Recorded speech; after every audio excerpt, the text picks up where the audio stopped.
Could you ever imagine a more shit stain of a Star Trek, William? I could not. It's just the most appalling, atrocious, horrible show I've ever had to review. What about you? I think, like, it's definitely the worst thing we've ever watched on this podcast, for sure. It's not even a competition. It's not even fun bad. It's not even fun bad. Like, there's no redeeming qualities to this. Literally None whatsoever. And it's like people... And you could argue, like, maybe the ships are pretty... You know, like some of the graphics and CGI. Hang on. We're not going all the way in. We're just doing an intro real quick. Like, maybe right we shouldn't before that have an music. intro. Maybe we shouldn't have an intro. Maybe it doesn't deserve an intro. This movie is so garbage. In fact, it doesn't even get a special little description or anything. I don't think it does. So let's get into the show.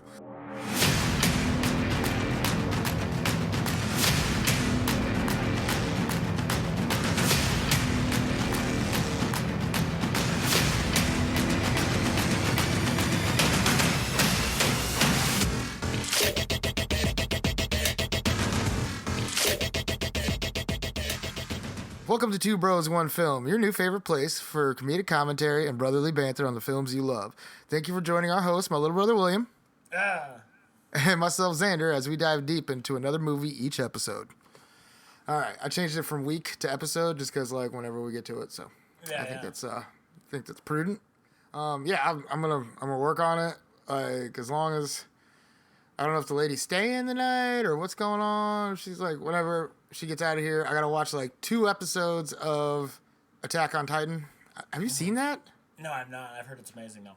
Oh my fuck, William. That's something like, that's like the first show we're gonna do when we do, like, fuck that.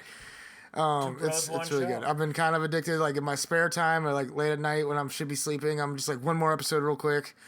But like, I don't know. I'm inching my way through it, but it's like, I think about it all the time. It's really good. I finally beat Orcs Must Die 3, the final campaign. There's like the main campaign of the drastic steps. And then we should have. Modern gaming, modern gaming in a nutshell. I bought DLC for a game I don't own because I play it on Game Pass. So I bought because it's they're troll. Dude, the trolls are dicks in Orcs Must Die 3. They just break your barricades like straight up. Like, they don't give a fuck. I was like, and they boned me, man. But yeah.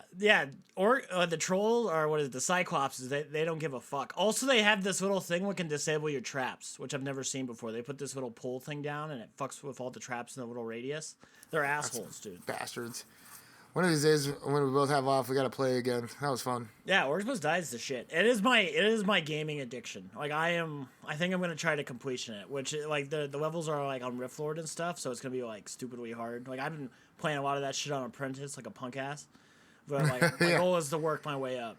It's like, great. Sometimes you just want to game for leisure. You don't want to be stressed the whole time. You know? Honestly, easy's the way to go, dude. Easy's the way to go most of the time. Like, when you're streaming or podcasting or like listening to podcasts, like I listened to the Time Suck about the Long Island Killer. Really good. I've listened to 0 podcasts and I pay for them every fucking month, and I still don't listen to them.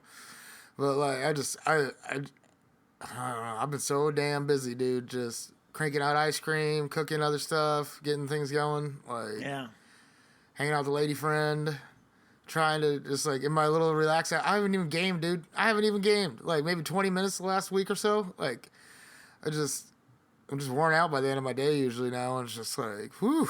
Yeah, I'm going to try to make sleep much more of a priority coming up. Sleep is good. I've been feeling exhausted lately from, like, my job. It's like my job, like, it is pretty, like, physically intensive, like, you know, lifting heavy shit and, like, unloading the truck and stuff, but, like, I feel like I should not be as exhausted as I am.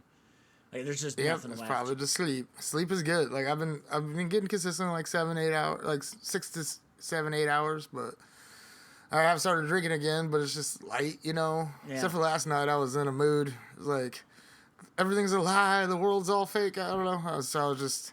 Yeah, I saw that TikTok you sent me. Like, we all live in a prison, and you had the weird eyeball staring at me. Yeah, well, actually, Peasy sent me that, and I was like, this is what I'm talking about. I don't know how to respond to this one. I don't know. Well, you sent me 27. I haven't even got. I was blazed. I was having a great time. TikTok when you're high as fuck is a magical experience. Well, I wouldn't know because I've been sober since I found it. So maybe one day down the road I'll be able to get back with Mary Jane again, but not right now. All right, so time's a ticking. I gotta meet the lady friend. So let's jump into this.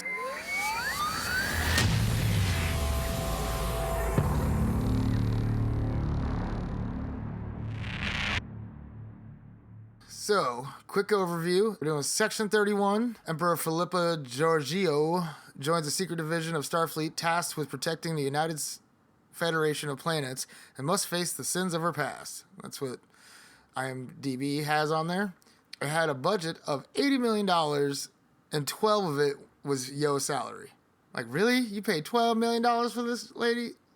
Like, you could have paid $12 million to a good writer or something. You know, this movie and movies like this make me feel that capitalism is an absolute failure. You know how many African children we could have fed for $80 million? I was thinking the same damn thing. I'm like, like how many, I don't know, just school lunches you could have bought? Yeah. Anything? We could rebuild a couple bridges, man. You could keep like the art department open in a few schools. Like, what's up? Like, it's so fucking dumb. It is outrageous. It is like, and again, I'm not here to get in a very. It is, I guess, Star Trek is fitting because it's basically like socialism. You know, like we have so many resources, we don't have to worry about shit anymore.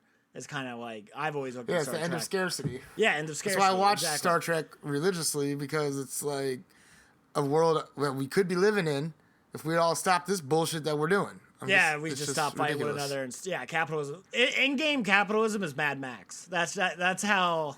Like we can pick Star Trek or Mad Max. It's your choice which way we want to go as a people, as a species. But yeah, like when we have stuff, what is just like it's like that. Oh man, I can't bring it up. Like that streaming service. What they spent like billions of dollars on it. I forgot what it's that shitty one. It was like you could only watch videos in like portrait. And they like paid a bunch of actors to do like a bunch of like made content, and it Tubi or some shit like it's not Tubi, it's some shit like that, and it went bankrupt and it cost billions of dollars. And I'm like, again, how many people could we have fed, or it's just outrageous. Like college or like college tuitions we could have paid for kids, something, anything, just anything. And like, who approves this stuff? Like, who reads this script and it's all over the place? And is like, yeah, sure, this is great. Yeah, run it. This is we're gonna make so much money. Like everyone's gonna be watching this on Paramount now. Everyone's gonna come to Paramount to watch this. No, we're not. No, we're not. And it's especially a shame because it's Star Trek. Like Star Trek is such a pop culturally important franchise. Like it inspired Steve Jobs, Steve Wozniak, like the big tech innovators of the world. It's like inspired so many women scientists and stuff with Lieutenant Uhura from the original series and all that shit. It's just so damn like motivating and driving and important to our society, I feel like. And like you wouldn't have your fucking sliding doors at like Walmart and shit without Star Trek. Okay, you wouldn't have cell phones without Star Trek. Come on now. Come on. The first interracial kiss. Tablets. With, Captain Kirk. Yep. Like, and it's just like, this is what you decide to do with it, though. Yeah. This is what you decide to do with it. You just went and like literally shit on it, and then wiped your ass, and then threw that toilet paper on it, and then no. You wiped your ass with a towel. That's what this feels like. Yeah. It doesn't feel right, and it's not a waste. Clean. It's not good. Yeah. No. You don't feel good afterwards. You don't. You just feel musty, and not pleasant. Not pleasant at all. This is just musty ass shit. Literally. So okay, let's get through this. It was directed by Olatunde Osunami. I probably butchered that. The last thing they direct. That should be the last thing they direct. The last thing you ever direct, dog. Like what? I was gonna look him up but I didn't. I did look him up, but I didn't add anything into it because it's just I don't want to give him any credit. So, because you're terrible. Writers were Craig Sweeney, Bo Yin Kim, and Erica Lippold. And y'all suck. Y'all should be fired. Never to again. Y'all should be brought out to the public square and guillotined. Yes, I am all for it. It stars Michelle Yeoh as Philippa Georgiou. Terrible name. I hate that name. It's so obnoxious. It's just and I just ugh. I liked her in Wicked though. There's the only good part of Wicked. I haven't even seen Wicked. I think I have. Don't watch. It sucks. I might have seen it. It's terrible.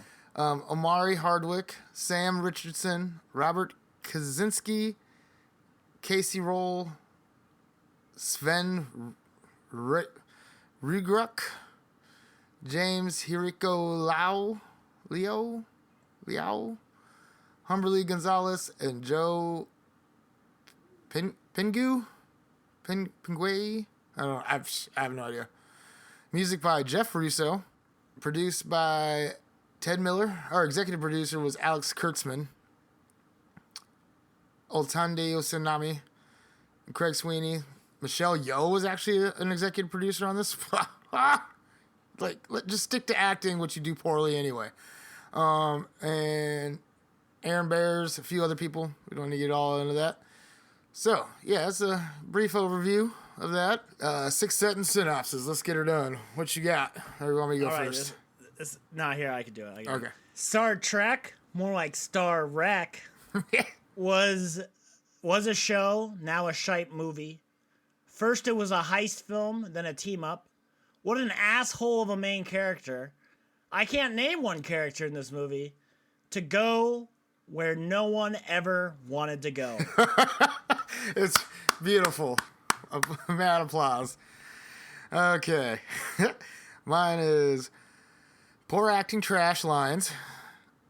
Meet team, characters I feel nothing for. They gotta get some bomb from some guy. A rando comes up and takes it, killing a team member. Nobody cares. Team gets stranded. There's a mole. They figure out who the mole is. They get unstranded. Team gets weapon, and everyone's happy. Eye roll. Okay. That's pretty good. That's a pretty good summation. Yeah. I honestly, I'm like, I couldn't do it because I just don't remember how I get from point A to point B. I don't remember the strings. Things just happen in like isolation in my brain with this movie. Yeah, I mean, like my brain just threw it all out. Mine is trying to. It's only hanging on for the show, and then I'm gonna forget it ever existed. And I cannot wait to just tear this one a new asshole, make a lot of fun of it, and be done with it. Because I just don't know what the fuck what the fuck. This is the hardest analysis and commentary I've ever had to write out and do the notes for. I had to watch this like a bunch. Like I watched it once through, and then when I was watching it for the notes, I could barely even push play to get it started, and then I was just like, how do I even go about this? So here's my best effort, and let's get her done. The movie starts off with a quote. Fate, who makes the sword, does the forging in advance. Like, nothing. Okay, nothing. Yeah, There's nothing. No way anywhere in the movie, no sword, it just doesn't hit. And then, so I looked up the phrase, and I'm like, where the fuck is this even from? The phrase, fate who makes the sword does the forging in advance, is a quote that suggests destiny or fate predetermines events, and the perpetuation and planning are crucial to navigating those predetermined outcomes. Aeschylus, a Greek tragedian, often described as the father of tragedy. How appropriately fitting to use a quote from him in this tragic-ass shit show we had to suffer. I hate, though, that this movie thinks it's that deep. Yeah, right? This movie is sitting there like, oh, yeah, this is going to fucking be fire, bro. Yeah, this is going to really set the tone for the whole movie. No, it's tragic. It's fucking terrible. It doesn't, nothing for me. Nothing. This movie is great, like, motivation if you want to be a writer or a director or an actor, because if these guys can put this piece of shit out, there's no way you could do worse. Yeah, you can't do worse than this. So go out there and give it your best shot, because this got made, and you're not going to go this got a budget of $80 million. And this is what they came up with. You give me $80 motherfucking million, and I'll give you some fucking Star Trek, dog. I'll give you 4 movies, man. I'll give you 4.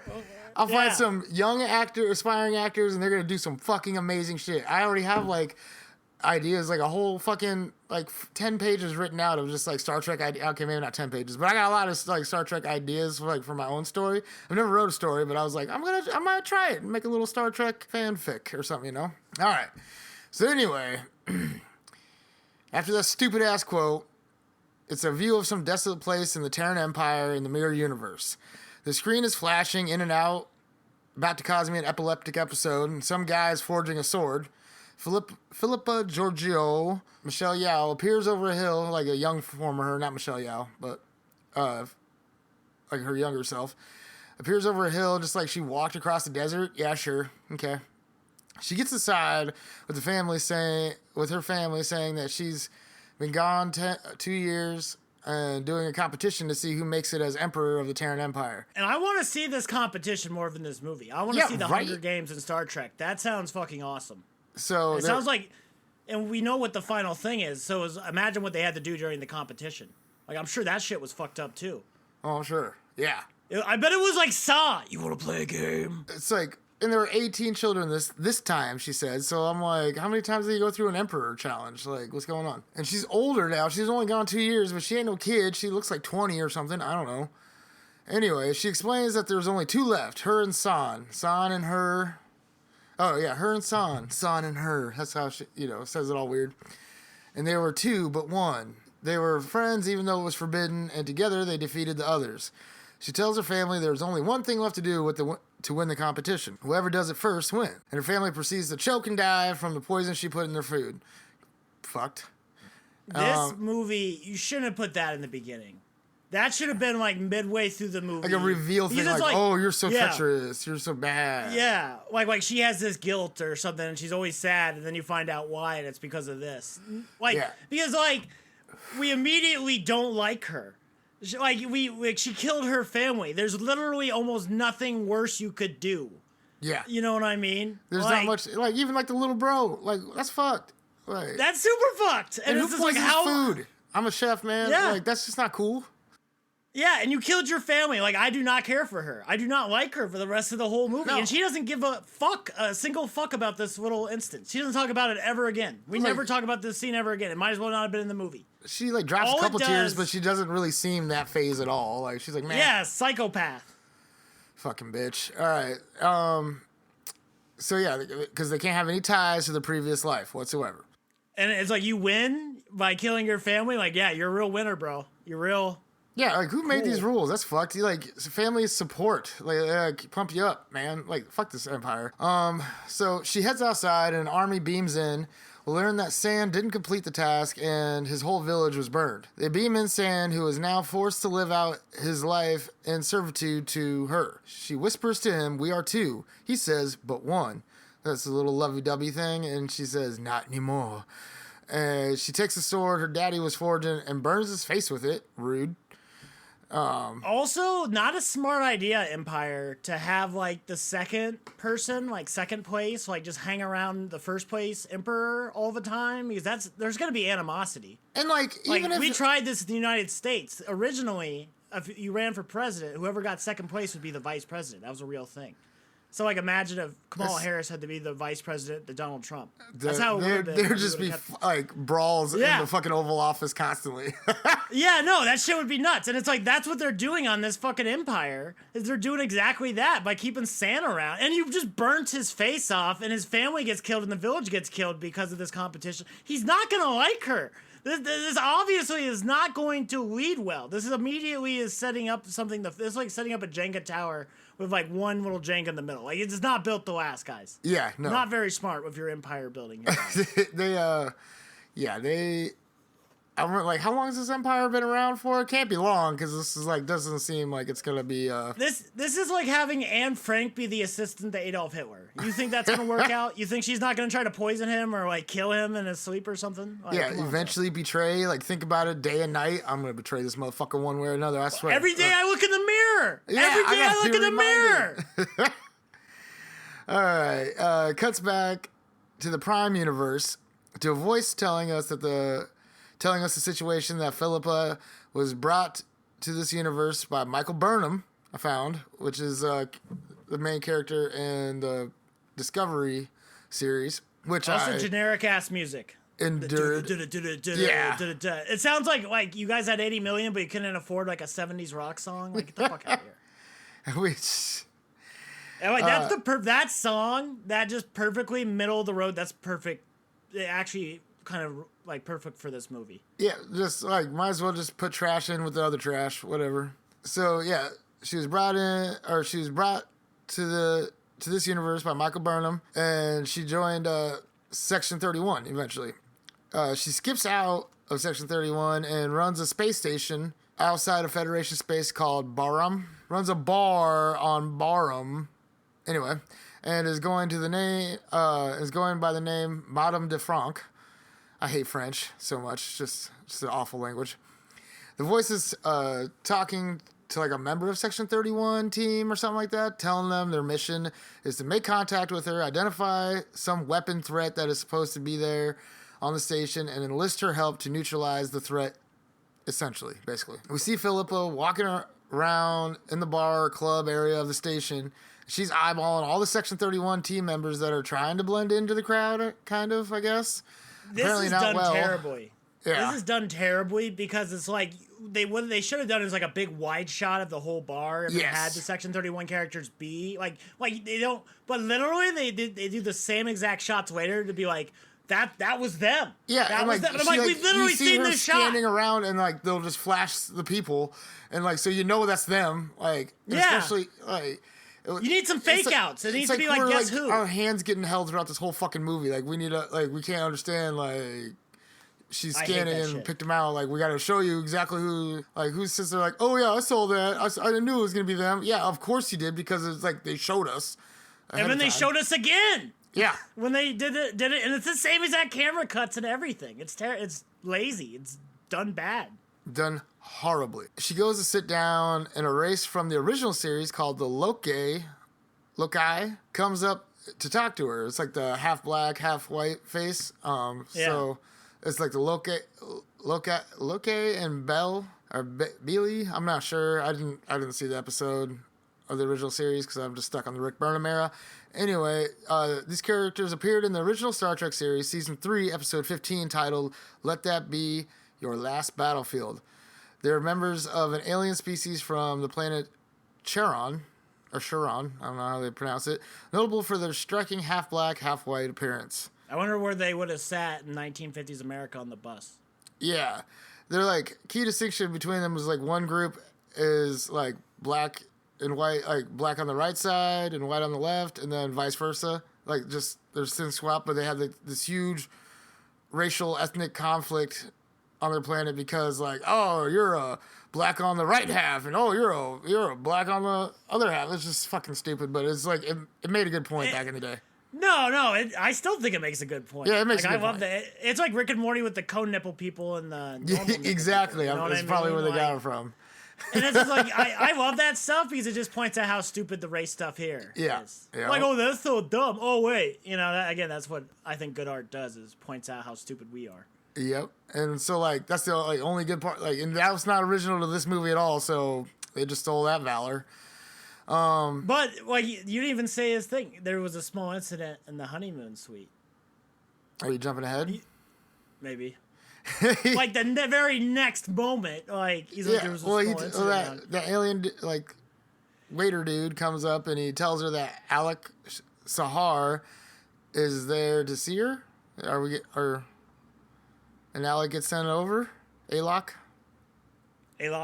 Wait, but before that, though, I think he's like, there's a small incident in the honeymoon seat where, like, some beetle dude molted and, like, oh, I missed that. That was him ejaculating and then he died. I thought it was actually kind of funny. It was like one of the few parts where I'm like, that sounds actually kind of interesting. It's like some beetle guy molted during his climax and died. And then he's like, yeah, we'll send a sympathy card. And, I totally missed all that. I'm glad you caught it, I guess. Yeah, no, I'm like, honestly, like, they kind of shit on the space bar a little later on. Like, oh, do you really want to be tending bar? I'm like, this place seems pretty fucking cool. Yeah, I mean, this seems like a pretty tight spot. Like, you know, imagine drunk aliens. Just like, let's see what the fuck they do. Like, all kinds of different alcohols from all over the fucking quadrant. That'd be nuts.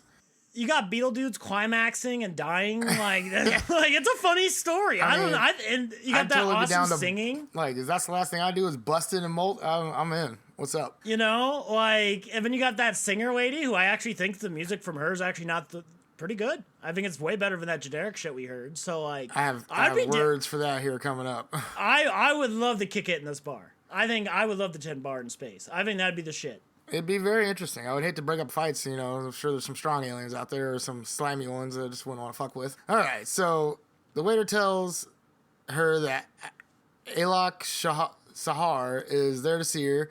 Alok gets sent over and he offers her some dulcet thistle, aka fairy dust. I don't know. They head to a private office or room. She sprinkles some in a couple glasses, and they partake while discussing what he's doing there with the team. She said, "We need to talk about what Awok is wearing. What the fuck is he wearing? What is this piece of shit? He's wearing like a black shirt with like this silver piece of fabric on it, and it looks like shit. It looks like a lot of the fashion choices in this movie are like, what the fuck? We broke the budget on making the shittiest movie possible, and it was like, you have to have the shitty fucking. It looks like everybody was dressed in Spirit Halloween. like it is shocking how bad I think everybody is dressed in this movie. Like, I never think about the Star Wars people, like Han Solo's jacket, because they look fucking cool and you don't think about it. Oh yeah, it's fucking With sweet. these guys, it pulls me out of it because I'm like, what the fuck is Awok wearing throughout this whole movie? Like, if you look it up, it's a black T-shirt with like a piece of silver on it. That's literally what it is. It's crazy. It looks like shit. Oh, I could have looked cooler out of my closet. Like, I don't even have that much. Like, you have the Han Solo jacket. That thing's dope as fuck. I love it. Yeah, I love that. I do love the super jelly of that one. It's fucking awesome. So they're getting high on some fucking pixie dust. Space Coke. And it's just awkward and it feels weird for Star Trek. And the conversations are so wooded. In this scene. Like, just. It's just like, they're talking a little bit. She's like, cut the shit. Not in Star Trek fashion at all. Terrible. Hate it. But yeah. Cut the shit. And like. Ugh. That's what they sound like, though. They just sound like cardboard cutouts of like. And like, I just can't stand her like accent and stuff too. Like, usually I don't care about accent, but she just sounds like she has, I don't know, cotton balls or something in her mouth. It's just like, I can't stand her. I think I've seen her on something else, and I'm like, why does everybody love this lady? I cannot stand her at all. No offense, Miss Yo, I bet you tried hard, but for $12 million, I liked her Wicked, back, dude. But yeah, she says that she noticed the other members of the team, Mel, which is Humberly Gonzalez, and Irresistible Delton. Bald works for some women, but it does not with this one. I'm sorry, just doesn't, in my opinion. No offense to, I think it works well for many other women, but not her. I think if you gave her a wig, if she wasn't a bald. And so I'm going to explain out too, like what the Deltons are a little bit, and like all these other little races, because I'm a Star Trek guy, and I need this. I had no idea what the fuck. So the Deltons, which is the bald lady one, introduced through Lieutenant Ilya in Star Trek: The Motion Picture. Deltons have been a focal species in the Star Trek series. I haven't really noticed them on anything else. There's Quasis, played by Sam Richardson, a shape-shifting cameloid. Cameloids, as of now, their only prominent appearances in Star Trek VI, The Undiscovered Country. Zeph, played by Robert Kaczynski, is the user of a mechanical exoskeleton. Cliche much? Because he's some big dumb mech guy. Like, just fucking, always the big tough guy is always stupid. Cliche as fuck. You got Rachel Garrett, played by Casey Roll, no-nonsense Starfleet officer. Captain Rachel Garrett appears in the Star Trek The Next Generation episode titled Yesterday's Enterprise. I know it well. Season 3, episode 15. She makes some good calls. She's a straight-up real captain in that episode. Does she feel like the same character? What? From in this movie to that? Does that feel like the same? Kind of, yeah. Like, for me, it's like, okay, I got a little backstory on one of the, characters, and like, one of my favorites. I watch the same three over and over again. Voyager, or The Next Generation, Deep Space Nine, and Voyager. I just watch those over and over, throw in some Enterprise every now and then, but those three, just constantly, over and over and over. So, like, yeah, when I was like, I know this name when I watched it the first time, and it clicked in, and when I was... So at least she didn't ruin the character, though. They didn't butcher the character. No, she didn't. Like, I think of all of them, I like her the most, and because she's actually Starfleet. You know what I mean? Then you have Fuzz. It's played by Sven Rugruk, a microscopic nanokin who pilots a robotic Vulcan suit. Okay. Are there Irish Vulcans? What the fuck is this? Yeah. Really, it's just dumb, and like he's laughing and stuff, and I'm like, bro, like, if you're trying to blend in, don't be laughing, dumb fuck. Like, it's just, they wouldn't be if they're on a fucking actual operation. And Section 31, some real fucking shit, dude. Like, I fucking... Is it though? You see it in DS9. Is when they come out, I believe, and you hear about Section 31, and those dudes don't fuck around. I'm just saying.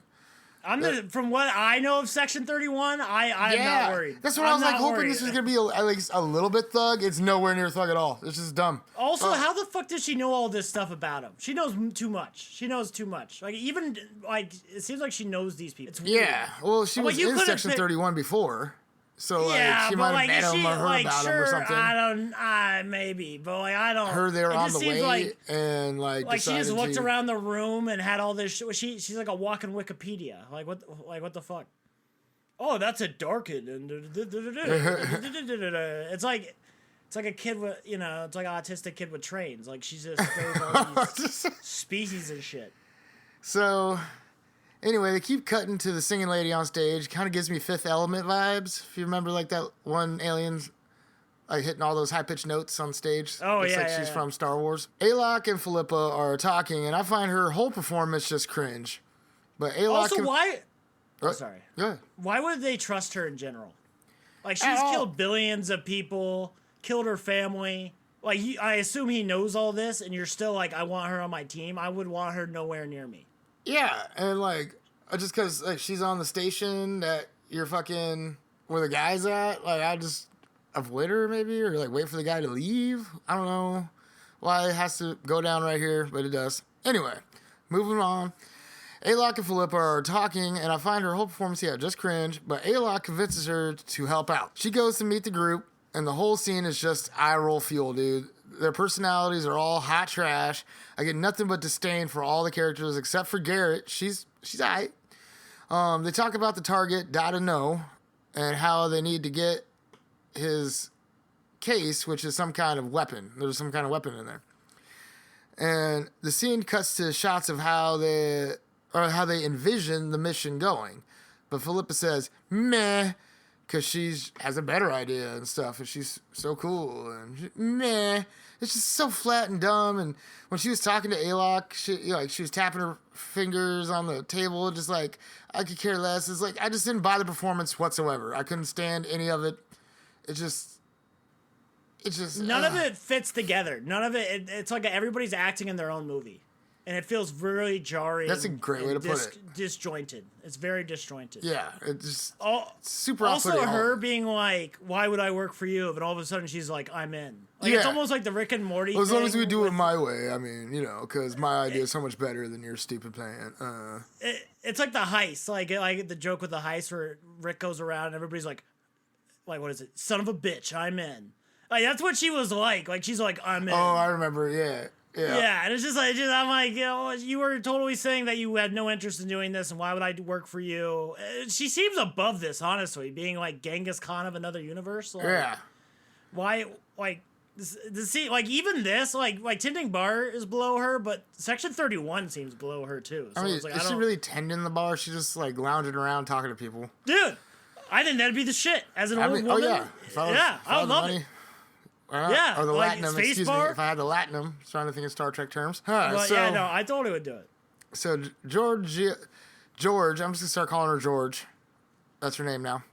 George greets No and immediately slaps a phase pod on the case containing the weapon, bringing it out of phase with the physical world. She's also wearing a phase pod, but somehow not falling through the floor. She takes No's case and he tries to get it back, but fails because he's out of phase. Alok is in the room and with Zeph, and then Alok punches No hard enough to launch him across the room. George asks if he's human, and he just goes, most days. Foreshadowing much, okay. That's when someone comes walking through the wall wearing a mask, and they're also out of phase. Lots of out of phase. Wait, I got some questions here. Is phasing a thing in Star Trek? I assume it has to be. Yeah, there's like people get out of phase all the time. Geordi and Lieutenant Commander Geordi LaForge and Ensign Rowe get knocked out of phase during when the Romulans like beamed them mistakenly somehow, and they spent like 2 days out of phase, and some other things go out of phase. They phase through an asteroid once. They tried to get a whole ship to phase through, and that was like Riker was second in command back then. Or no, he was like a lieutenant back then. I don't know. Phasing happens. Yep. But okay, I got some more questions. Why don't they phase through the floor? That's my question too. And the same thing in Star Trek, The Next Generation, when they're like out of phase. They didn't fall through the fucking floor. Like, just doesn't make any sense. Outrageous. I've looked it up on Reddit and stuff like that. Nobody, everybody has their own little fan theories to get through that episode, but it's dumb. It's dumb. But yeah, phasing's totally overpowered too. I just want to point that out. It's like takes everybody out of the equation except for the people who are like, vibrating on a different level. Yep. Is that all your questions? The last thing I gotta say about phases is she should have just took the thing off, and took the thing, so then all the team could have helped her. So there you go. One-on-one fight. Yeah, makes sense. But yeah, so that's when somebody comes walking in, and they're also out of phase, demanding the case, and they start fighting. There's a bunch of whooshing sounds, even though they're like clearly not moving very fast at all. It's just like, whoosh, whoosh, whoosh, whoosh, and it's just like slow ass moving hands and like barely even moving at all. It's just it's dumb as shit. I forgot to mention this. This has to be mentioned. When that dude shows up, the bad guy in the mask who looks like the Riddler from the new Batman movie, I haven't seen the new one. Yeah, you have. We watched it together. The one was 3 hours long. Robert Pattinson. The Batmobile chase goes on for way too long. It cut. When the guy's phasing, he's obviously like phasing. You could totally tell by looking at him. But they point, like the camera cuts to his little phase. Yeah, like we can't fucking tell that he's got a pod too.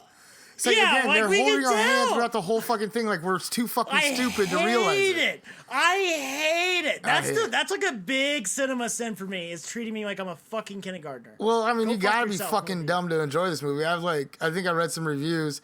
We're gonna hit that at the end because like it's just appalling. So also, when they bust through the wall and the alien sex is happening, it should have been weirder. Should have been weirder alien sex. Yeah, if we're gonna do it, let's go all the way here. Let's like like it was just like too humanoid looking. I want like a bug dude doing something weird to some. Yeah, I want like the beginning of the Orville. I started that show like last week. I only got 3 episodes in because the mouth was off from the voice, and I couldn't stand it. No matter how many times I reset my Roku and all that shit, just wouldn't go together. So I just I couldn't stand it. But there's a blue dude that just jizzes blue shit all over out of his gills or something like that, and it just gets everywhere. It's nuts. Anyway. Again, alien sex is funny. Let's do more stuff with alien sex. She turns on some kind of personal force field before getting kicked into another room, which I've been saying, why doesn't Starfleet have personal force fields for a long time? I'm pretty sure they talk about them in DS9 a little bit, but I just feel like that should have been a thing a long time ago. Yeah, she turns on some sort of personal force field before getting kicked into another room where an Andorian and some other alien are getting their freak on. Boring. And again, they can fly through a wall out of phase, but they can't fall through the floor. She lands on the floor, like, what the fuck? They phase back into the lounge or bar area where the dude in the suit kills Mel, just shoots her, no biggie. But then they have this camera cut to the 2 other characters, like, yeah. And it's like, I don't care. Who the fuck is this? Yeah. I don't know anything about her. I know what species she is, and that's it. That's all I got. That's all I got. Like, there's no... no biggie. We're 30 minutes in, by the way. You had 30 minutes to set her up, and you did nothing for her. If she was going to die, if you knew she was going to die 30 minutes in this film, you should have done something to make us give a fuck about it. She should have had way more screen time. No, she's some sort of, sexy love goddess thing, which she's not. But, is that supposed to be endearing? Is that supposed to be something I feel? No, I don't. I know, but they should have made us try. They should have at least fucking attempted to make us care. Agreed. And they just did nothing. Again, she had the same amount of screen time as all the other, rigmarole of the team, but they don't die right then. So, again, she should have had more time. She should have been given something to chew on. If you're gonna murk her, you gotta give her something like, oh damn, that kind of sucks. I didn't care at all. I was like, again, and then when you have to cut to those other guys, I really don't care. Yeah. I really don't. I don't care about their reaction. I don't care about her dying. I don't care on 2 levels now. I don't give a shit on 2 levels. So yeah, she did. Also, shitty blaster. It takes a minute for her to die or whatever. 30 seconds. What is this? I feel like it could be a Baron T. Baron T disruptor, which is supposed to kill slow and agonizingly, but they're not even developed until the 22nd century. So I'm pretty sure we're not in the. I just feel like an American gun nowadays would have been a lot quicker. Yep. Bam. A lot more boom, bam. This is what? Okay. So, Masked Man and George start fighting on the main stage. The only part of the movie I liked is when the singer grabs her microphone and walks off. Like, oh, I talk about this, and I'm like, I think it should have been like more dramatic or like a harder cut with the mic. He's like, I was like, this is a funny idea, and I like this idea of this moment. I just don't think it hits as hard as it doesn't. That's like, all the comedy in this movie. Yeah, where but that's it's like one of my only good parts is like kind of remind me of the Vinny Paz. Like, you might own the fucking label, but the mic's ours. Like, she's like, this is my mic. I gotta take this. Like, it's expensive. To me, it's like everybody. It's like they know they're like, hey, we have to have a funny moment in this fight. Yeah, and that's all they got. It's not even funny. That's all they know. It has to be there, but they don't ever think about how can we make it good? How could we actually make it like really hit hard? We're just like we have to. The first ideas they have come into their head. They're like, yeah, we'll go with that. We'll just do that. That's good. It's kind of like it reminds me of a college paper where it's like you got to write a Star Trek paper and you have to have 1,000 words. And it's like they just get 1,000 words on the paper and they're like, go with it. Just go with that. And they look at all the requirements and they have all the requirements in there, but it's just so half-assed and done the night before and just terrible. The girl, grabs the microphone, walks off stage, and George and that other phase dude get to fighting. They've been in and out of phase throughout the whole scene, like phasing in, phasing off, whatever. It was ridiculous how she ran over them tables with her arms like flailing about like a fucking nutter. I just couldn't stand it. I don't know what the fuck that was about, but it annoyed me. George gets the case and tries to run off with it. She passes through some walls, but gets her leg stuck on one. Like I don't know. I wanted to ask about this football thing. I don't get how she gets stuck. I don't know how she gets stuck in there all of a sudden. The rest of her didn't phase. When her leg got split, you know what I mean? It wouldn't be just sucked through because she just phased through the matter. But if it turned off, then her leg should have been like split. That's what I would have thought. Yeah, if she rematerializes mid wall, then you would imagine her foot gets. Because the wall's still there. It's not like it's just dumb, fucking dumb. And I don't even understand. I have no idea. How the fuck? Why the fuck? What the fuck? That's a pretty big thing too, because that's like the MacGuffin for the rest of the movie is trying to get this thing back. Yeah, the godsend. So it's like. It's just dumb for it to go down that way. I watched this movie twice and I still didn't get it the second time. There should have been blood and screams. Anyway, she drops the case just out of reach because she sucks, and dude walks up and opens it. The masked dude walks up and opens it, revealing some gizmo orb inside of it. She says it's impossible. I ordered it destroyed. And dude just transports away. Alok shows up and was like, what was that? Tell me. And ends up shooting her, stunning her, shooting her with the stun thing because she didn't answer quick enough or something. And then this is what I wrote. I feel like this is part 6 of 7 movies. And I haven't seen 1, 2, 3, 4, 5, and 7. Yeah. Yep. I'm like, I have no fucking clue what's going on. Georgina's past is like super important to this, but we get like 4 flashbacks, and it's just like, again, it's the bare minimum of flashbacks. They didn't even have like a build-up scene, or I don't know. I think we needed this movie is just bad. It's just very bad thought out. Not well planned. It's a heist movie. It's a team-up movie. It's Georgina's past. It's supposed to be like some redemption arc thing, because like I'm bad, but I've become friends with these people. Like, get the fuck out of here. It is shocking. This movie is 95 minutes long. Like it is crazy. You guys try to jam all this shit into 95 minutes. You guys are fucking high. We're already 49 minutes in, so I don't know. We just keep, the trash talk is real. So it goes to a flashback scene. We see Sand presenting her with the same gizmo, and it's some kind of super weapon with the ability to destroy life on a huge scale, like planet to planet. If she were to ever be assassinated, the device would go off, rendering any attempt to rule moot. When he presents it to her, he tells her all the scientists who developed it killed themselves. He's all crying, and she's fucking with his emotions. Turns out... Not a good person. Not a good person in any way, shape, or form. Fuck this woman, dude. Yeah, dumb bitch. Turns out he ingested some of the same poison she used to kill her family. When she trips out And I don't give a single fuck about this guy either. I don't know anything about sand. Like, get the fuck out of here. They were lovers way back when. That's it. Like, we don't even see much romance going on. You think I would give a fuck? Oh, you think we're two but one. You think I would give a fuck about any woman if she burnt half my face no, out? Fuck that bitch. I would. After she killed her family, that's fucked. Yeah, no, like, fuck her. Are we gonna start a life together? No, because you're probably just gonna kill our kids. Like, what the fuck? No. Yeah, no, I would. Yeah, fuck that. That love is dead. That love has been dead since you burnt my face. Yeah, it is gone. Like, did you have to go that far? You didn't have to do that. You could just slap me or something, bitch. Like, you know. Ultimate cuck, dude. Ultimate cuck. Kicked me in the nuts and pissed on me when I was down. Something. No, you burnt my fucking face. Yeah. Ultimate cuck. That's So she trips out and then like wakes up in a safe house though, with Alok. And they're chatting while she's strapped down in a chair. Alok reveals to George that he is from the 20th century. His family having been murdered during the eugenics wars by an augment named Geary. Geary the Marked. Also, cutting back to like what do you call it?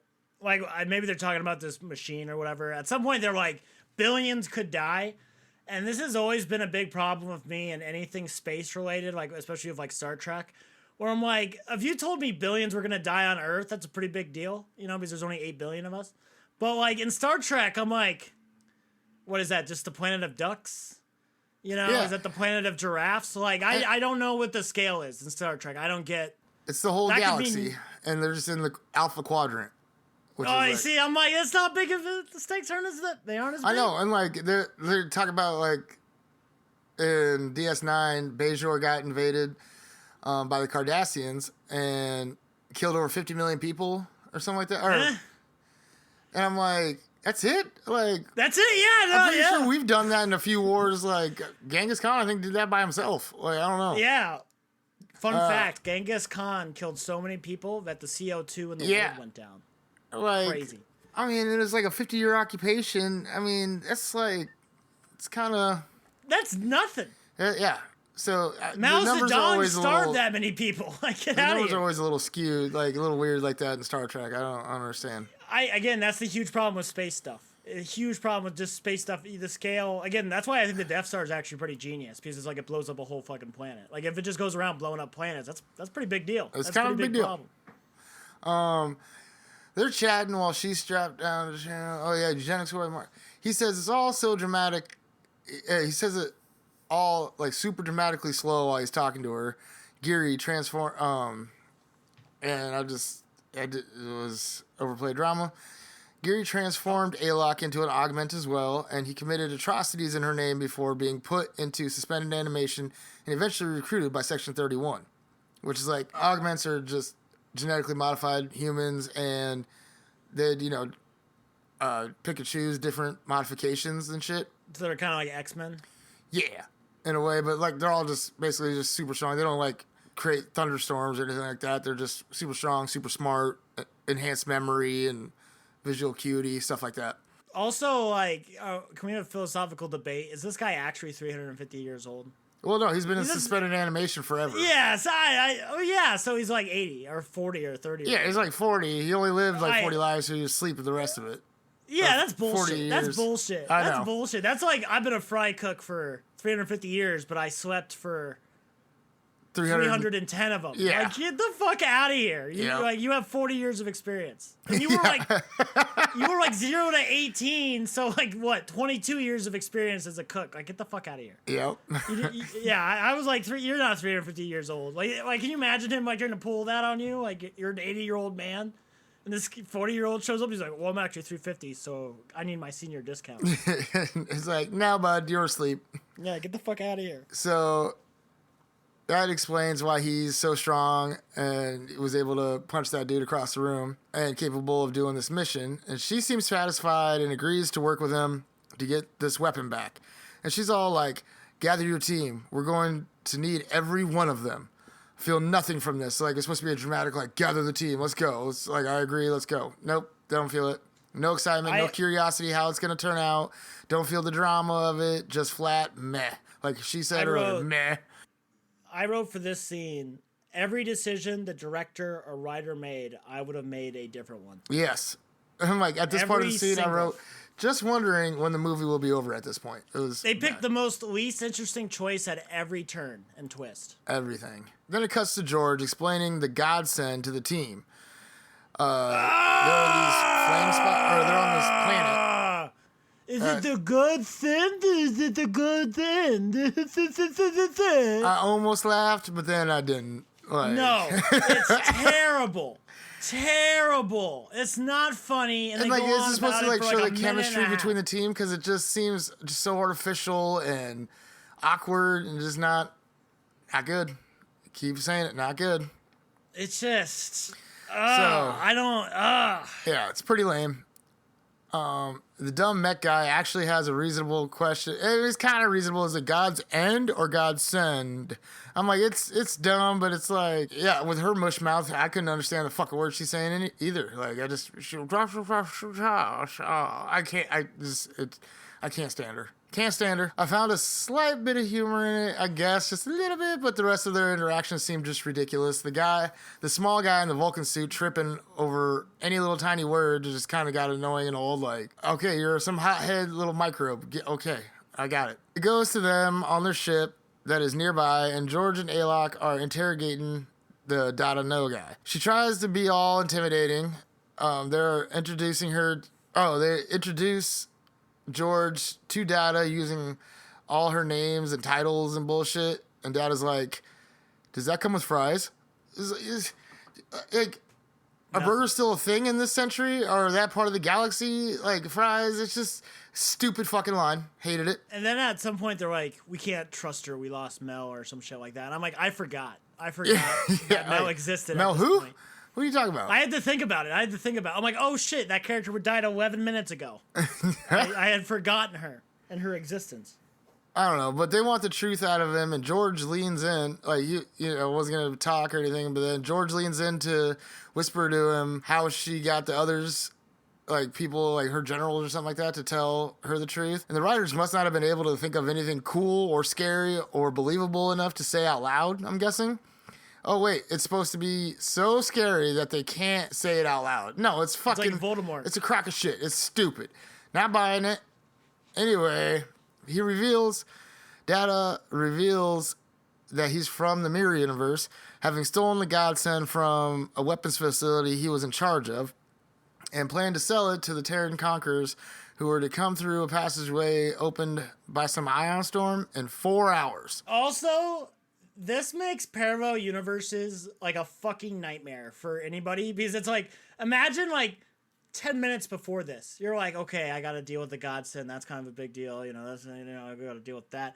And then like 10 minutes after that, you're like, there's a whole parallel universe and there's an army coming to like fuck our shit up.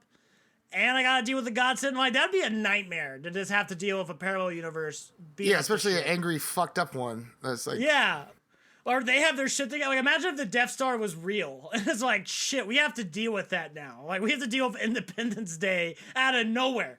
Like, at least now we would maybe see it coming. But if it just pops out of a fucking wormhole. Yeah, an ion storm, wormhole thing. Yeah. Time warp thing. Like, it'd be a fucking nightmare to live in the Star Trek universe of a fucking parallel. I didn't even know there was a multiverse in Star Trek until this shit. Oh, yeah. Yeah. I totally forgot about it because those aren't my favorite episodes in DS9. So I'm just like, I hate multiverses and parallel universes interacting with one another. Yeah, I like the idea of like you interact with the other one, and the universe explodes or something, you know. You see, like I've always looked at it as like from the comic book perspective, where it's like we get different takes on Batman. Like, this is Batman, you know what I mean? Where like Thomas Wayne is Batman because Bruce died. But like they stay isolated from one another. Yeah. But that's like the whole point of the multiverse, is so we can have different, like we have old Batman who uses guns. We have Christian Bale's Batman from The Dark Knight. I hate it when they start interacting with one another, because then nothing matters. Who gives a shit it's just about who's Batman? Because there's like it's like 8,000 of them. And then you're just gonna go back to the other universe, and it's just like, you're safe because they're in some alternate reality. It's it devalues the characters. It devalues the characters. Yeah, and that's why there's like 3 but Captain people Kirks. love it in DS9, and I'm like, everybody really likes this? I don't like it at all. I don't like it at all. I mean, I get it for the actors because they always have to play the same role, but then they can like switch up the role a little bit in their character. It's cool for them, but like for the don't get me viewer, wrong, I don't think it's cool. I like Spider-Man Into the Spider-Verse, but like the second one, I'm like a bit much. The first one, I'm one like, was fucking nuts, dude. Amazing, 10 out of 10. Yeah, love that movie. I'm glad you made me watch it finally. Yeah, they got 4 hours before the next Iron Storm and the fucking evil Empire comes through. Alok wants to know who else wants the Godsend and proceeds to stick his pinky up Data's nose. Like, was that supposed to be funny? It wasn't. Alok said the Godsend has been stolen, and they figure out that someone had to have told the thief from their team. So, like, one of the shitty team members that we found, or we know barely, is a mole. So suddenly the wall explodes, and the ship crashes to the ground. Explosion ever. Yeah, and like some nobody huge dies. explosion. Yeah, nobody dies. Everybody's like totally. Well, fine. Data does. He's on fire and dies. Oh, Right. I didn't know. Nobody seems to care. No, even the actors in the thing, nobody seems to care. It's fine. Yeah, they like walk out. And it's like again nothing. Also, why is the ship floating? That just seems like you're adding an extra.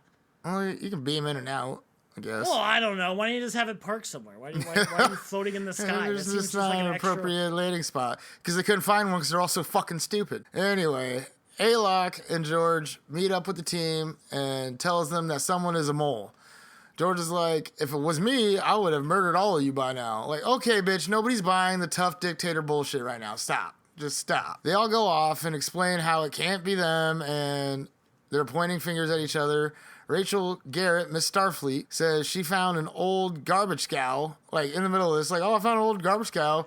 We can get it running because like our ship's broken, so we. Like what the fuck is that? They like just find seconds. Another ship. Yeah, and like 20, and that's the problem.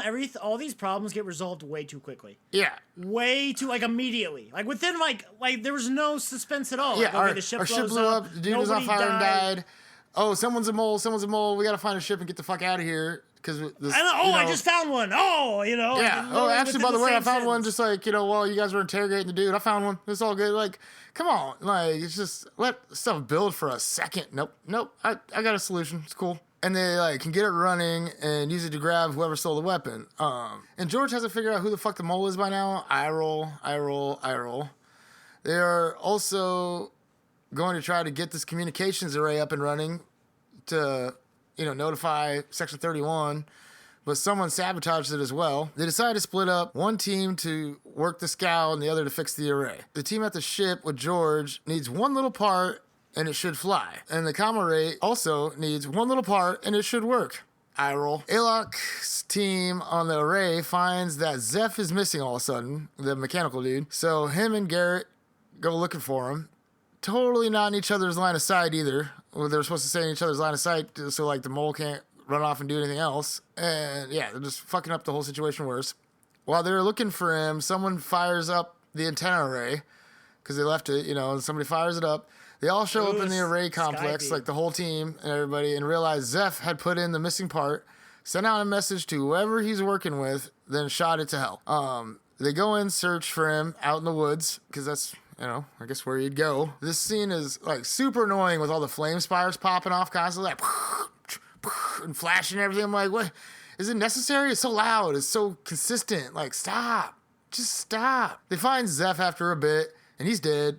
And while they're all standing around him, the small dude in the Vulcan suit starts saying the names of his kids. And like, who wouldn't want to name their kid polio and other sicknesses? Like, was that, again, supposed to be funny? Well, he's got 100,000 of them, dude. Eventually you just start putting him in an RNG name generator, man. I guess. When you have 100,000 kids, you can't sit there and name them all day. You'll be dead by the time you get done with that. So you just start, you gotta... I mean, I feel like all the names from different races on, like, all the different planets, you could just, like, gone in name catalogs on all the, I don't know.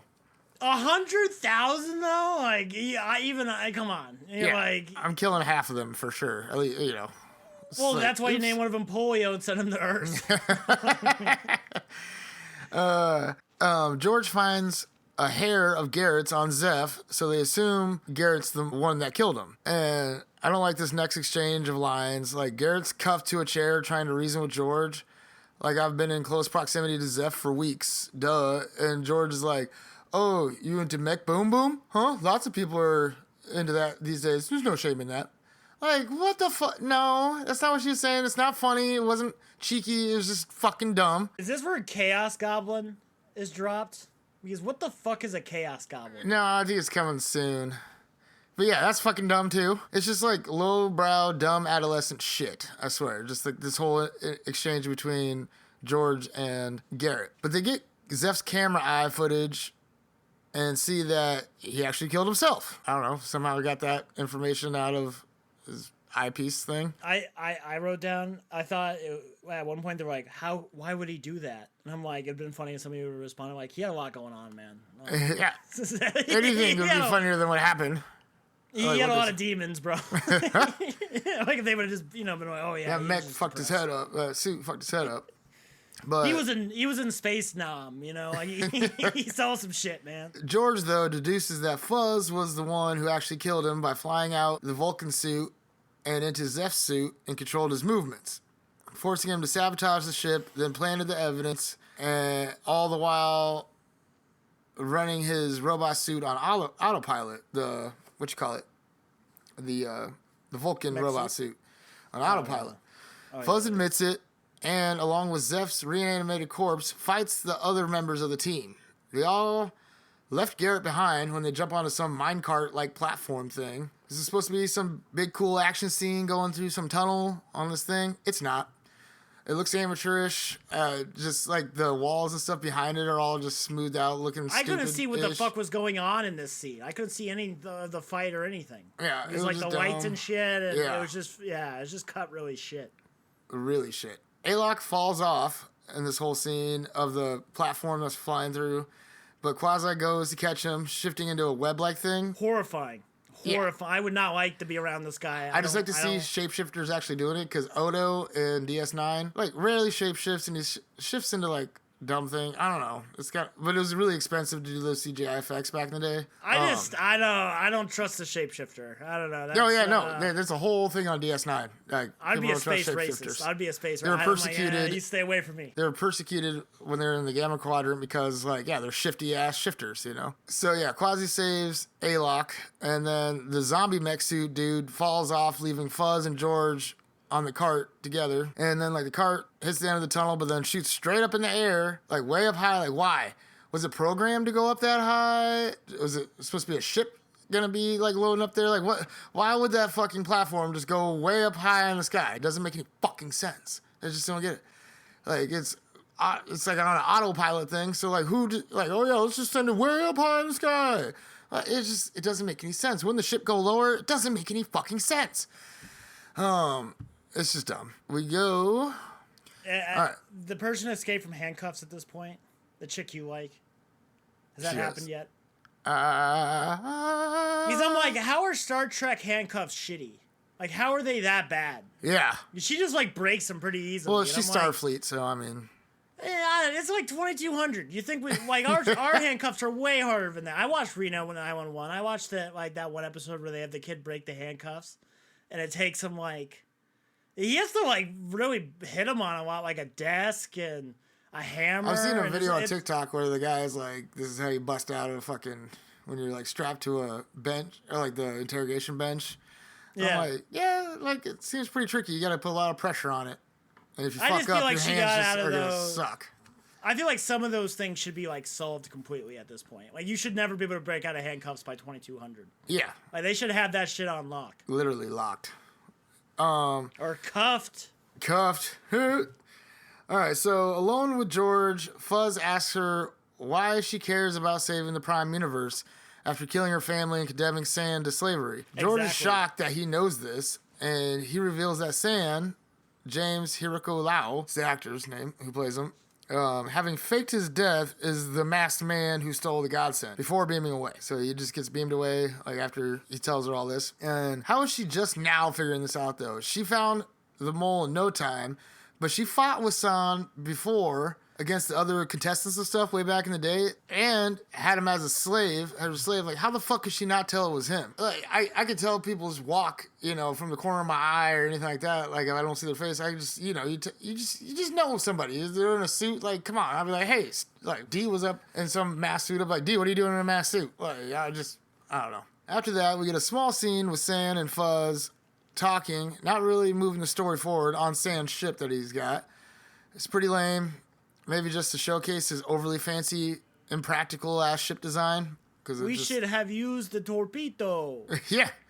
The way he says it's real. The Irish Vulcan guy says it. It's so we annoying. should have used the so torpedo. Annoying. Like, it's obnoxious. The only Irishman we need at all is Colm Meaney playing O'Brien, most important man in all of Starfleet ever.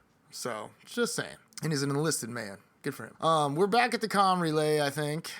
And somehow they traveled all the way back together in no time. They only had 4 hours, mind you. So their ship blew up. They're running around trying to find parts to it and find the mole. Blah blah blah. They had 4 hours, and they already traveled some bit away from the fucking on that cart thing. So it was going real fast. It had to be good while. I'll allow it. That is so far beyond. I would have to care about this movie to give a shit about the 4 hour thing. Like, I'll give it movie logic.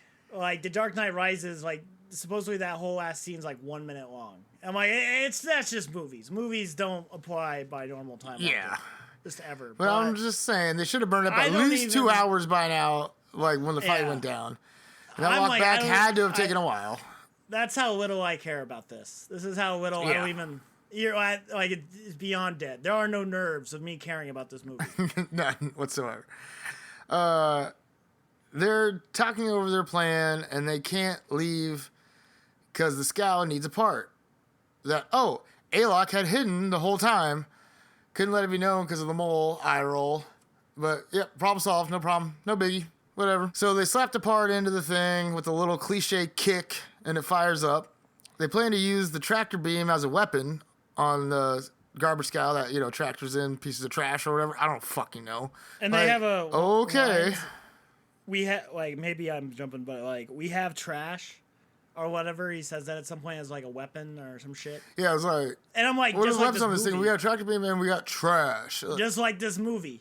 Yep, just like this movie. It should have been like a case, like a DVD case or something like that. But it's not even on DVD. It's straight to fucking streaming and... It should have went straight to the trash. It's kind of a dirty word. Honestly, streaming movies usually suck. The vast majority of streaming movies suck. I feel like I've seen a couple good ones, maybe. I don't know. Are bangers, but I've rarely have seen... Palm Springs is the only one I can think of off the top of my head, which is really good. I can't think of any off the top of my head right now. So this is not setting a good bar for fucking straight to stream movies. But okay, anyway, they have a tractor beam and trash. Great for weapons. Somehow, this beater fucking ship catches up with Sand's Corvette fucking ship in no time.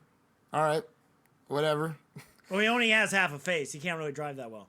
He just drives real slow so they don't hit nothing, I guess. Sand fires torpedoes at them, and they lose shields, and it's all chaotic and shit. And George talks to Garrett like, this is chaos, Garrett, you love it, because she talked about the chaos goblin thing or whatever before. It's chaos, Garrett. You love it. Take it out. Make out with it a little bit. Blah, blah, blah. Just fucking dumb. What?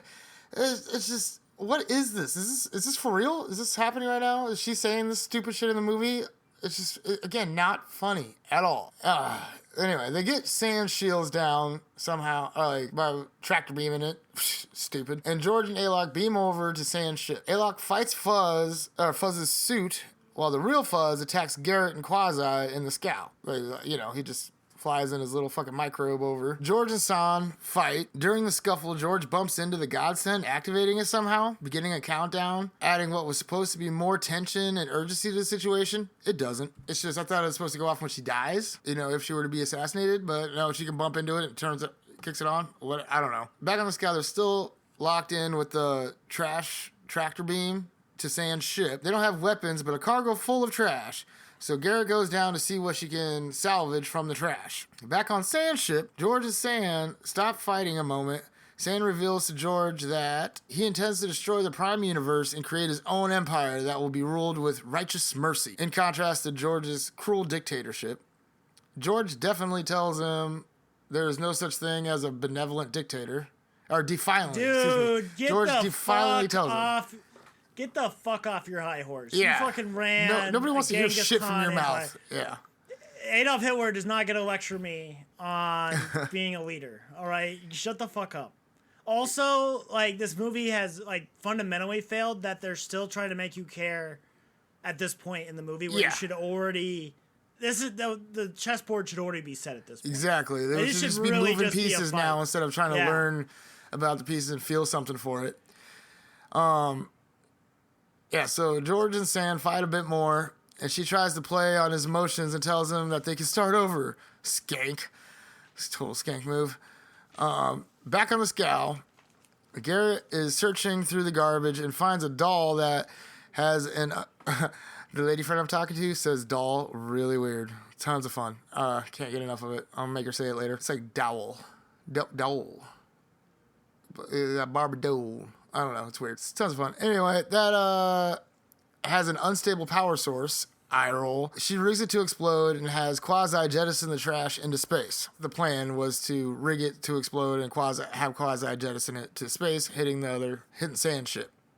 So back on Sand ship though, Sand is beating the shit out of George, and she stops to give him a hug. Like, bitch, maybe you should have tried that before you broke him and made him a raging maniac.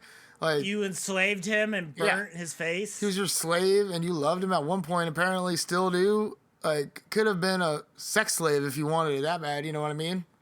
Why did it have to be such an evil slave master thing? She could have been like, again, she's you're my slave, but like, get in my bedroom, bitch, and like, lived a good life. He didn't have. Was sitting here at the end of this movie being like, I want her to win. Yeah, I really didn't care. I mean, she sucks. She's not a good person. Yeah, not at all. She has no redeemable qualities. Hey, you want her to win, gonna save the Alpha Quadrant? I'm like, I hope it kills all you motherfuckers right now. Like, because you all suck. Everything sucks. Okay. So the hug doesn't phase Sand a bit, and he tosses her across the deck and grabs a sword. Because, you're out in space, you should have swords. And it's not even like a bat'leth, something cool. Nope, it's just a sword. I wonder if it's the same sword that, I couldn't tell if it was the one that burned him. But, I mean, at least that could have been poetic in some way, but I don't think it was. Yeah. Let us know if you're a big fan of Section 31 and you want to tell us if it was the same. Actually, sword. Don't talk to us at all if you're a big fan of Section 31, because I don't love want to hear your opinion. I would love to know what send mental it to disorder William's you have. personal email. Don't send it to Two Bros One Film. If you send it to 2bros1film at Gmail, we'll put it in the spam folder. Anybody who puts Section 31 in the title or whatever. So it cuts back to Quasi and Garrett trying to jettison the doll that's about to explode, but they're not sure what button does what. There are two buttons, and one can open the cargo doors, and the other can activate the self-destruct.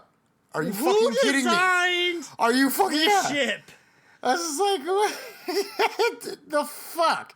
So you have two buttons, like, one's can kill us all, and one just open up the doors. Like, get the fuck out of here. Like, that should be, like, underneath, like, a bunch of coded things that you have to fucking have two keys from two different people across the damn bridge or something. Like, anything. This button or this button. I don't know. It's just... You could spill a coffee on that and everybody dies. Yeah. You can sneeze and like bump into it or something and just like, oh, we're dead. Like, get the fuck out of here. What is this ship design? Get out. Yeah, that's just craziness to me. So that'd be like your car. This turns on dumb. the AC or blows up your motor. Yeah, right? It's like, I wanted to turn on my windshield wipers, but now I'm dead. Like, get the fuck out of here. So he ends up choosing the right one, of course, and the doll bomb is away. How funny of it would have been if he would have blown up. I would. That would have been at least worth watching to this point. That would have been awesome. That would have been awesome. He just like... It's like, he's all dramatically like choosing and then just push, boop, bam, just fucking immediately explodes. No countdown or nothing, just explosion. Anyway, the doll bomb is away, and the doll explodes and disables Sand's ship. He goes to try and stab George with that big old sword, and she blocks the attack, and Sand fatally stabs himself in the neck. Dumb fuck. George catches his lifeless body, and she holds him. Whatever. Like, oh, so sad. You don't feel nothing, bitch. Shut up. Right before them, the passage to the mirror universe opens. George and Alok decide to fly the godsend into it, sacrificing themselves in the process.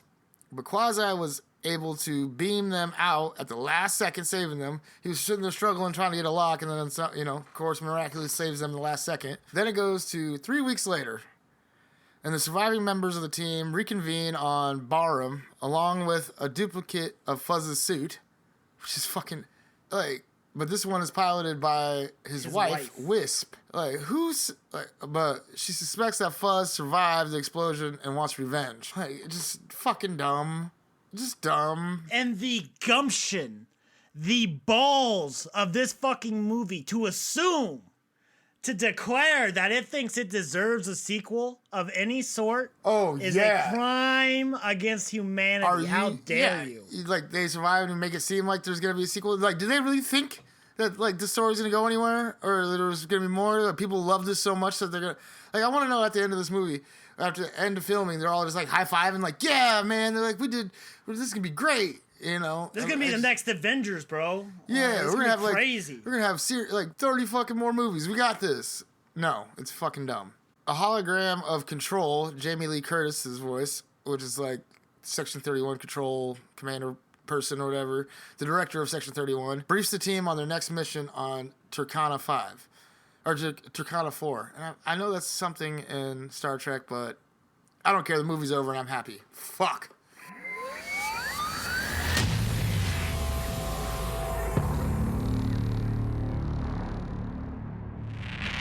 Fuck. We flew through that, but fuck. I don't think we flew through it. I think we gave it just as much time as it deserves. Yeah, if anything, too much time. Yeah. Like in a lot of the summary, somebody else suffered the agony and wrote like a summary of the whole thing, and I had to use some parts of it, like I had to read it to figure out what the fuck was even happening on a few things, because I'm like, this is so fucking dumb, and theirs was just as brief as this too. It's just fucking dumb. Thanks IMDb for having those, because this would have been a lot more painful. I should have wrote down who wrote it to give them some credit. I'm sure I could find it, but yeah, just check out IMDb. Some wonderful person wrote it already, and like I summarized a lot of their stuff too. It's just fucking. That was a nightmare. That was a nightmare. It's just like I know Gene Roddenberry is rolling in his motherfucking grave right now, dude. Like yeah. he's gotta be.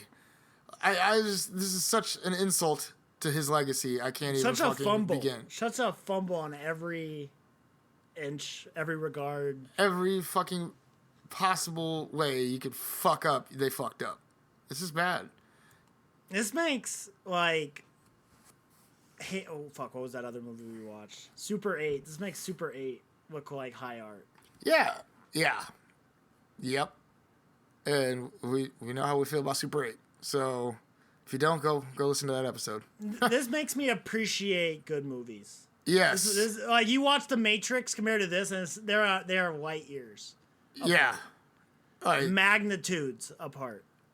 And they have, like, the same amount of characters almost throughout the thing. Like, you just... Like, who wrote this? Who allowed it to be pushed forward to actually being turned into a movie? Like, who? Like, these producers and shit? Like, it just... Oh my fuck! Execs are ruining the world. always wonder with this type of stuff is like because I think like watching the movie, I think it's a lot easier to watch the movie and be like, this is bad or good, right? But I always wonder if you just read the script, right? Could you pick it apart just as well? Right. If I hadn't seen the movie already, I'd read the script. I don't think it would have been. Yeah. It made much sense. Like, how do you, when you're visualizing in your head how it's gonna like, the script is gonna like look on screen? It's just, wouldn't it be just, this is sloppy, this is rushed, this is dumb. Like all that, like the last 30 minutes of it was just like bam, bam, bam, bam, and like we're supposed to feel anything about anything? No, everything was quickly solved, simple. Like this is literally built for simple-minded folk. And I'm not simple-minded. Nobody who watches Star Trek is simple-minded. It's supposed to be complex and, like, you know, thought-provoking and talk about social issues and all kinds of stuff and have a different perspective of, like, from a utopia on, like, today's current social atmosphere and stuff like that. It's just not that at all in any regard. You really, like, Section 31 is supposed to talk about this whole unit of, like, the secret police of Starfleet, and we barely even get that. I'm just like, oh yeah, George was a member of Section 31, and these other people are, but that's it. Like, you don't get any background on the agency itself. Nope. Okay, whatever. Just fucking Black dumb. Ops in space should be awesome. Yeah, Like, as yeah. a concept, it should be like such a slam dunk. And you already have like an established universe, so you don't have to do as much lifting as something totally like, fresh or new. In DS9, the members of Section 31 are like highly intelligent, hardcore. They get an augment, Julian Bashir, who's a super smart doctor. And they just get the fucking D squad on this mission. Yeah. Like, what the fuck And they is get happening? their whole movie. They get a whole movie, Yeah, a whole D-Squad movie. does. Like, what the fuck? I'm so glad it's not a show. That show would have not made it past this, like, third episode. Think of that would have been Two Bros, One Shows first. So, we already did, show. like, what do you think? Thoughts, feelings? Trash. Just trash. Trash. It's garbage. Hot, burning dumpster fire filled with shit and, like, pus and mold and just horrible assness ass. Ass. Just trash ass. Questions, concerns. The whole thing is None. a bunch of questions and concerns I could give a fuck about. They're going to write about this in the Geneva Convention in the future. About They're gonna war like in crimes. film school. They better use this movie as an example of what not to do. Like, the teachers should make their students suffer. Like, you watch this so you know where not to go. It's not even funny bad. That's your biggest crime. It's You could disappointing. always be It's- funny bad. It's cringy. It's just I would almost feel bad for like the actors that would be in it, but you signed up for it. You got paid. Fuck you. I'm just saying. All right, performances. Most valuable side actor. Most There is valuable none. actor. Most valuable actor. There is none. Nobody gets this award. Nobody gets the award. I forgot everybody. I'll give and it Garrett. anybody. That's it. Garrett. None. You guys don't get shit. You guys get this. You get that. You know what I mean? I'm doing a middle finger right He's now. put up the middle finger. Yeah. In case. Yeah, there's nothing. There's no like because when I think of those, I think of like memorable performances like Hugh Jackman in The Prestige, and none of these people get to deserve to be right by Hugh Jackman in The Prestige in our lore. No. So No, because he Get was out of here. amazing. amazing. That's just so good. I almost wanted to, well, let's just get through this so we can be done talking about it because it's just sad. It's painful. It really is. Yeah. Least valuable. Everyone. Everyone. Everyone. Just, I don't give that one out usually because I'm too nice, but Yeah. fuck all you guys. You All all of get this you. participation Fuck trophy you. of shit. hidden gems, noteworthy characters, performances, none. None at all. Favorite quotes, hated all of it. None. Fun facts, I kind of added them in for the Star Trek. Shoot a torpedo. Like the Yeah, there aliens you and the go. lore The stuff. Irish But torpedo there's nothing fun to even like want to go look up because it's just trash. Horrid. Okay. So we're going to move right on to ratings. R rating? I believe What's in yours, perfect- William? What you got? I had a big philosophical debate in my head because I debated should it get a 1 or a 0? What is the lowest rating you can give a movie? And I really sat there for a long time, and what I came up with is I believe in perfect movies. I do think there are movies what are perfect, like Gladiator or The Dark Knight or some shit like that. And so there is such a thing as a 0, and this movie is a 0 out of 10. I don't think it doesn't matter, but there might be some nice frosting. If it gives you diarrhea, it gives you diarrhea. It's not good. This not, movie is diarrhea. there's no one in the world I would ever recommend this to. I wouldn't even Never. show if I had kids. I wouldn't even put this on the back. If I had like a mortal enemy, I'd be like, bro, please don't watch this. You don't need that, dude. Like, it just- yeah. Nobody There needs this. are very few human experiences in the arts in general what I would compare to this being this bad. The only thing I could think of worse is like Yoko Ono singing is the only thing which is worse than this. And Yeah, it's that's just pretty like, bad. It's pretty bad singing. And Again, I'd like, rather listen to his singing than watch this movie ever again. Yeah, like there is. I dreaded watching this movie halfway through the first time, and I really hated it the second time. Oh, yeah. Didn't get any better. It got worse. Yeah, and it's just like, again, like what was that Ice Road Trucker movie? we Yeah, watched? I'd rather Like, watch there was- that. That movie seems a lot better. It seems great in comparison to this. Like that movie's dumb, but at least it's funny dumb. Yeah. You know, at least some funny things happen here and there. And it's like, at least you got, what's that guy's name? Taken guy. Liam Neeson. You got Liam Neeson. Yeah, Liam Neeson's like, I mean, at least he's got that, I don't know, a decent accent instead of like that fucking Vulcan guy that just, oh my fuck. Oh my God, yeah. So 0 out of 10, not even close. The worst movie we've ever reviewed. Am I allowed to go negative? You can't go negative. You gotta go to 0. Okay. Hard 0 then for me. Hard. Firm, solid 0. Epic seal of shit. Yeah. Because it's below 20 or below. Just horrible. All right. Fucking IMDb out of 14,000 votes. 14,000 people watched this? That's like the only people watched it. They were so mad they had to go up and like put a review on it. Like that's crazy. That's so low though. That's nothing. Like that's, you know what I mean? Like that's crazy. It got a 3.8 out of 10 on IMDb. Rotten Tomatoes gave it a 22%. I think that's generous. Like what? Yeah, no. No, wait. 22% No, of critics it's 20% now. Hang on. Let me click on the page. The AI thing the Google AI is wrong. Let me click on it, actually. That's still crazy to me, though, that 1 out of 5 critics were positive on this. 20% on the tomato meter and 16% on the popcorn meter. Like, that's fucking crazy. What? 60% of audiences were like, yeah, we like this, or gave it a 60. That's nuts. So I want to read off a couple comments just for funs. Okay. And critics' reviews and audience reviews. Critics' consensus: beam it out of here, Scotty. Get it the fuck off. Awesome. Let's see. Oh my God! Some dumb top critic says David Bianculli from NPR. It's enjoyable enough and it fits nicely into the Star Trek canon. No, it fucking doesn't. And Michelle Yeoh never fails to entertain. Yeah, she fucking does. Oh my fuck. Yeah. All right.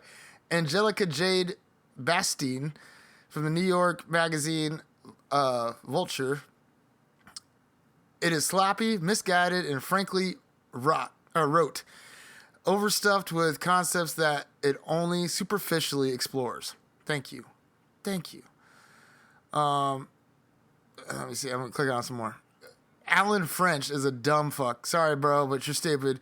Giving us a spy show in the Kurtzman universe is a win. Section 31 is a fun re-entry into the universe, so even if it's not perfect, it's well worth your time. No, it isn't. You're fucking stupid. Joshua Tyler says, is it possible for a movie to be evil? This one is, and if Paramount has any sense of shame or decency, it will now shutter the entire company and auction it off its assets to the lowest bidder. Thank you, Joshua Tyler.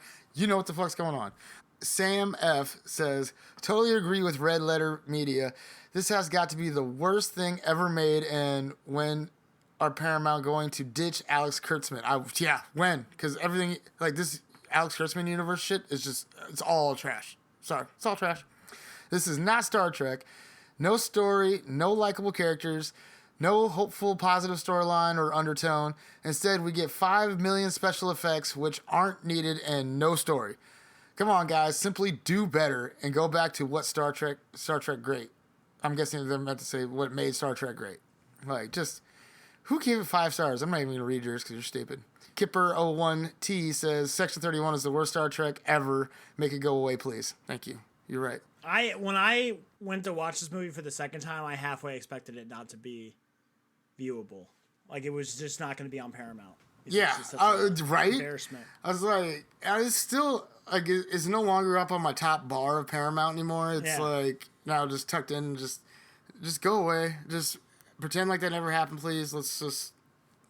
I'm shocked because, like, with Warner Brothers, they did that really controversial thing when I ranted about, I think in Beetlejuice, about how they shelved a movie. Like, they didn't release this movie for tax credits. And I'm like, I'm shocked that this movie wasn't done for that. Like, they didn't just shelve it for tax credits. Just knowing the damage to the brand and just how shit it actually is. It's embarrassing. Again, there is no God that the Looney Tunes movie with Will Forte gets shelved for tax reasons, and then this piece of shit gets to live. Like, there is no God. There is none. Nope, we're all on our own and we're fucking it up.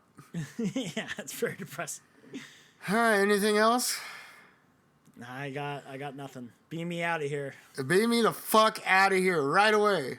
All right, well, thank you for joining us for this episode of Two Bros, One Film with your hosts, brothers William and Xander. Please check out our social media for any updates, info on the show. We're going to try to keep it on, or just get out as many as we can in a month. We both have lives. We're busy people. We're going to keep cranking these out whenever we can. And we thank you for listening. If you like the show, please like, subscribe. You already know the whole drill. Get that shit done. Give us a review on Apple. Be the first one. Yeah. That really helps. That really helps. So please drop a review if you thought it was funny at all. Get it all bad. I don't care. Just give us a review. What's up? No, don't do the bad one. If you hate Section 31, review us. Yeah. All right. Yeah, any support of the show is definitely appreciated, and thank you and take care. Have a good one.